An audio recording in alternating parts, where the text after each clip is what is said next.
জামালপুরে মিথ্যে মামলা প্রত্যাহার ও প্রাণনাশের হুমকির প্রতিবাদে সংবাদ সম্মেলন অনুষ্ঠিত হয়েছে। বিস্তারিত থাকছে জামালপুর থেকে পাঠানো আরো একটি প্রতিবেদন। আজ দুপুরে জেলা শিল্পকলা একাডেমির সেমিনার কক্ষে ভুক্তভোগী পরিবার ও এলাকার সচেতন মহল এই সংবাদ সম্মেলনের আয়োজন করে। সংবাদ সম্মেলনে আলী হোসেন লিখিত বক্তব্যে বলেন, বকশীগঞ্জ উপজেলার মাদারচর গ্রামে ওয়ারিশ সূত্রে তিনি ও তার ভাই প্রায় 5 একর জমি ভোগ দখল করে আসছিল। তার ভাইয়ের মৃত্যুর পর তার মামা অবৈধভাবে ওই জমি দখল করে এবং মিথ্যে দলিল বানিয়ে আদালতে মামলা দায়ের করে এবং আদালতের দলিলটি জাল প্রমাণিত হয়।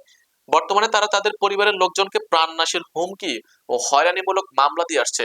তিনি তার ওয়ারিশ সূত্রে প্রাপ্ত জমি বুঝিয়ে দিতে ও মিথ্যে মামলা থেকে খালাস পেতে প্রশাসনের সুদৃষ্টি কামনা করেন।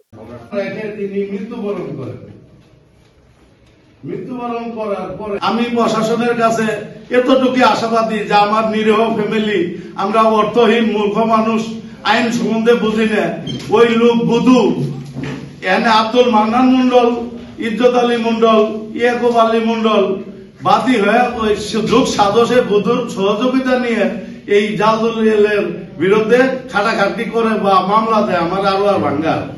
এই উরুপে বুধু সে একটা দুশ্চরিত্র খারাপ লোক, খারাপ পটির লোক। সে নিজে মামলা না করে তার ছেলে বেনজির আহমেদ মধুক দিয়ে এই গেন্ডারি কাটা, বেগুন তোলা, কুশার কাটা একের পর এক মামলা আমার প্রতি দিয়ে যাচ্ছে। আমি যেন ভবিষ্যতে এই মিথ্যা মামলার দায় স্বীকার আমার না করা লাগে, আমি এই প্রশাসনের কাছে আমি এটাই আকুতি মিনতি করি, আমার এই গরিব নিরীহ ফ্যামিলির উপরে যেন প্রশাসন সুদৃষ্টিতে তাকায়।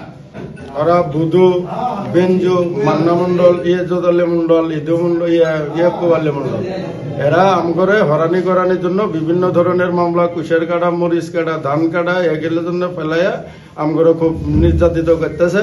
আমরা মনোনয় পুলিশের কাছে আমগর এটাই আবেদন, আমগর জন্য এই হরানিটা আর ওরা না করাতে পারে, আমরা যেন এই বিচারটা পাই।